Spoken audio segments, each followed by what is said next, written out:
Unscrew the side brush and remove it to clear trapped hair.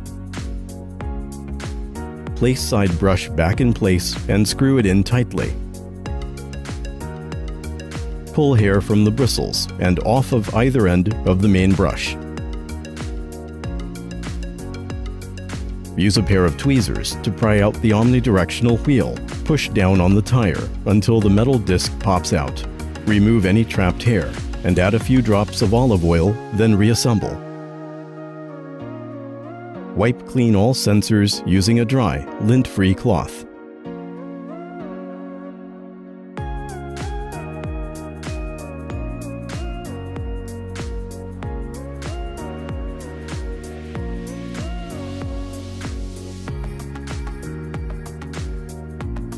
Wipe clean all charging contacts.